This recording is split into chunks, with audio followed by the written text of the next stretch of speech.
बहुत समय पहले की बात है। एक छोटे से गांव में रामू नाम का एक किसान रहता था।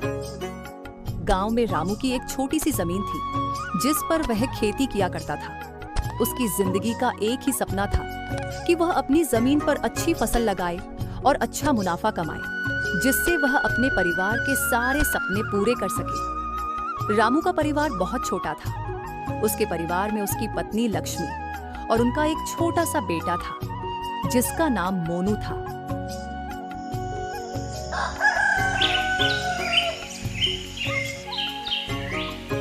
रामू बहुत मेहनती था। वह सूर्योदय से पहले उठता और खेतों में काम करने निकल जाता। उसकी मेहनत और लगन के बावजूद उसकी फसलें अक्सर अच्छी नहीं होती थी, क्योंकि उसके पास ना तो अच्छे बीज थे और ना ही सिंचाई के पर्याप्त साधन। फसलों की सिंचाई के लिए रामू को ज्यादातर वर्षा पर ही निर्भर रहना पड़ता था। फिर भी रामू अपनी स्थिति से संतुष्ट था और हमेशा भगवान का धन्यवाद करता था। उसी गांव में एक अमीर सेठ भी रहता था जिसका नाम सेठ बलराम था। सेठ बलराम बहुत लालची और निर्दय था। उसने गांव के कई गरीब किसानों की जमीनें अपने नाम करवा ली थी और उन पर ब्याज का भारी बोझ डाल दिया था। एक बार गांव में सूखा पड़ गया। कई महीनों तक बारिश नहीं हुई और किसान परेशान हो गए। रामू की भी फसलें सूख गई और उसके पास खाने को कुछ भी नहीं बचा। उसकी स्थिति दिन प्रतिदिन खराब होती जा रही थी।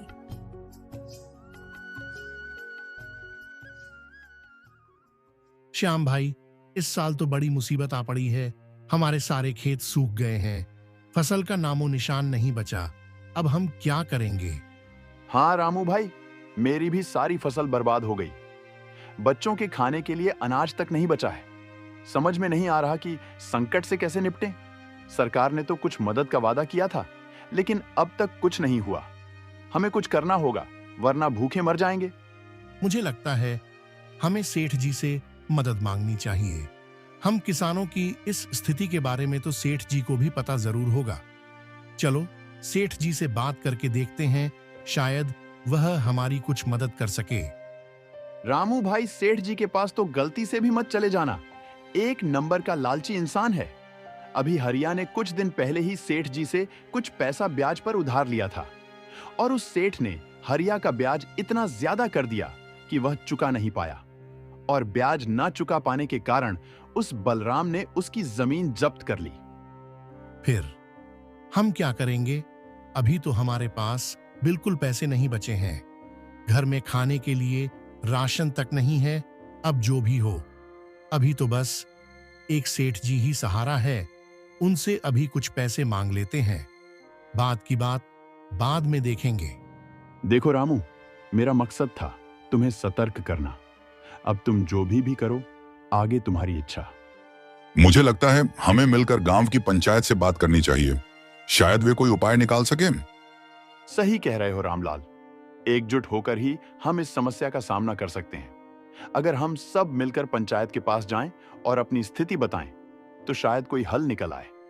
ठीक है, तो फिर कल सुबह ही हम सब पंचायत के पास चलेंगे और हमें सरकार की योजनाओं के बारे में भी पता करना चाहिए।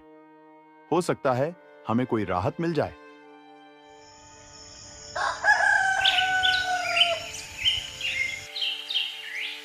अगले दिन सभी किसान भाई मिलकर पंचायत पहुंचते हैं, मगर वहां पता चलता है कि अभी जमींदार साहब गांव में नहीं है, तो अभी 1 महीने तक गांव में कोई पंचायत नहीं हो सकती। यह सुनकर सभी किसान निराश मन से अपने अपने घर आ जाते हैं। लक्ष्मी, अब क्या होगा? हमारी सारी फसल सूख गई है। खाने को कुछ भी नहीं बचा। हमें कहीं से मदद नहीं मिली तो हम भूखे मर जाएंगे। आप ज्यादा चिंता मत करो। भगवान ने हमें अब तक संभाला है, आगे भी वह हमारी मदद करेंगे। हमें धैर्य रखना होगा। लक्ष्मी, मैंने सेठ बलराम से कर्ज लेने का सोचा है। शायद वही हमारी मदद कर सके, लेकिन मुझे डर है कि उनकी शर्तें बहुत कठोर होंगी। हाँ, मैं जानती हूँ कि सेठ बलराम बहुत लालची है, लेकिन अभी हमारी स्थिति ऐसी है कि हमें कुछ ना कुछ करना ही पड़ेगा। तुम सेठ बलराम से बात कर लो, शायद कोई रास्ता निकल आए। मैं कल सुबह ही सेठ बलराम के पास जाऊंगा। बस भगवान से यही प्रार्थना है कि वह हमें इस संकट से निकाल दें। आखिरकार भूख से मजबूर होकर रामू ने सेठ बलराम से मदद मांगने का निश्चय किया। आओ आओ रामू, क्या हाल है? सुना है तुम्हारी फसलें इस साल बुरी तरह सूख गई हैं। हाँ सेठ जी, इस साल सूखे के कारण हमारी फसलें पूरी तरह से नष्ट हो गई हैं। हमारे पास खाने को भी कुछ नहीं बचा। मैंने सोचा कि आपसे कुछ मदद मांगूं। मदद हाँ क्यों नहीं, लेकिन मदद के बदले में मुझे भी कुछ चाहिए। तुम्हारे पास देने के लिए क्या है? सेठ जी, मेरे पास देने के लिए कुछ भी नहीं है, लेकिन मैं वादा करता हूं, जैसे ही मेरी फसल उपज जाएगी, उन फसलों को बेचकर आए पैसों से मैं सबसे पहले आपसे लिया कर्ज भर दूंगा। देखो भाई रामू, ब्याज का मतलब होता है कि तुम्हें कुछ ना कुछ मेरे पास गिरवी रखना होगा। तुम्हारे पास तुम्हारी जमीन तो है, वह तुम मुझे गिरवी रख दो और बदले में ब्याज पर पैसे ले लो, ठीक है? सेठ जी, जब तक मैं आपका पैसा नहीं लौटा देता, मेरी जमीन आपके पास बंधक रहेगी। हाँ, इस पेपर पर साइन कर दो। जब तक तुम मेरा पूरा कर्ज नहीं चुका देते, तब तक तुम्हारी जमीन मेरे पास बंधक रहेगी, और अगर तुम कर्ज नहीं चुका पाए तो ये जमीन मेरी हो जाएगी। सेठ जी, मैं वादा करता हूं कि मैं मेहनत करूंगा और जल्द ही आपका कर्ज चुका दूंगा। बस मुझे थोड़े बीज और कुछ खाने का सामान चाहिए, ठीक है? ये लो रामू, कुछ पैसे और तुम्हारे परिवार के लिए कुछ खाने का सामान और बीज है। धन्यवाद सेठ जी। रामू उन कागजों पर अंगूठा लगा देता है, फिर अपने घर लौट आता है। लक्ष्मी सेठ बलराम ने हमें कर्ज तो दे दिया, लेकिन उसने हमारी जमीन बंधक रख ली है। अगर हम समय पर कर्ज नहीं चुका पाए तो हमारी जमीन उसकी हो जाएगी। हमें हिम्मत नहीं हारनी चाहिए। हम मेहनत करेंगे और इस साल अच्छी फसल उगाएंगे। हमारी मेहनत और ईमानदारी हमें बचाएगी। हमें बस एक दूसरे पर विश्वास रखना होगा। तुम सही कह रही हो लक्ष्मी, हम सब मिलकर मेहनत करेंगे और इस बार हमारी फसल जरूर अच्छी होगी। भगवान हमारे साथ हैं। लक्ष्मी, यह लो, इसमें कुछ बीज है और कुछ खाने का सामान। तुम अभी इन बीजों को संभाल कर रख दो। मैं कल सुबह उठकर सबसे पहले खेतों में बीज की रोपाई करूंगा और इसमें जो खाना है वह तुम सबके लिए निकाल कर ले आओ।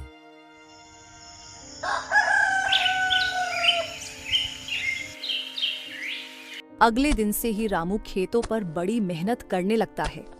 वह खेतों में बीजों की रोपाई और रोज सिंचाई किया करता था।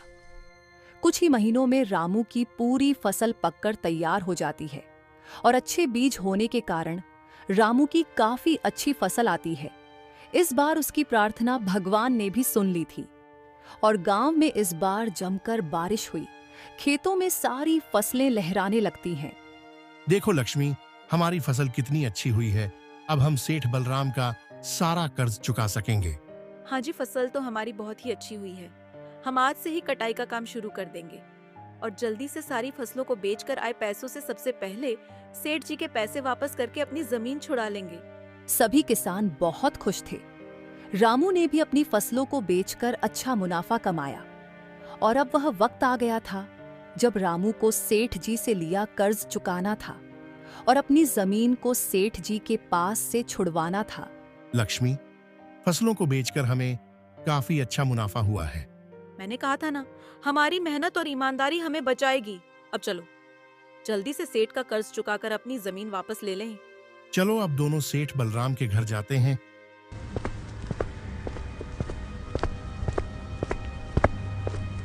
सेठ जी, यह लीजिए आपके पैसे। जो मैंने आपसे कर्ज लिया था उसका पूरा ब्याज मिलाकर इतने ही पैसे बनते हैं। अब आप हमें हमारी जमीन वापस कर दीजिए। ये तो बहुत ही कम पैसे हैं। तुम्हारा कर्ज अब पहले से भी ज्यादा हो गया है क्योंकि तुमने समय पर ब्याज नहीं चुकाया था। सेठ जी, आपने तो कोई निश्चित तारीख नहीं बताई थी। आपने तो कहा था कि जब पैसे आ जाए तो तुम यह जमीन छुड़वा सकते हो, और अब आप कह रहे हैं कि हमने समय पर ब्याज नहीं चुकाया। सेठ जी, मैं तो समय पर ही ब्याज देने आया हूं। जैसे ही मेरी फसल पककर तैयार हुई, मैं फसलों की कटाई शुरू कर दी और फसलों को बेचकर जो पैसे मिले उसे सीधा आपके पास ही लेकर आया हूं। देखो रामू, इस कागज पर साफ साफ लिखा है, अगर तुमने 15 दिनों के अंदर ब्याज पर लिए हुए पैसे वापस नहीं किया तो यह जमीन मेरी हो जाएगी, और अगर उसके बाद भी तुम्हें अपनी जमीन वापस चाहिए तो तुम्हें पूरा ब्याज देना होगा। यह अन्याय है सेठ जी, हमने पूरी रकम चुकाई है।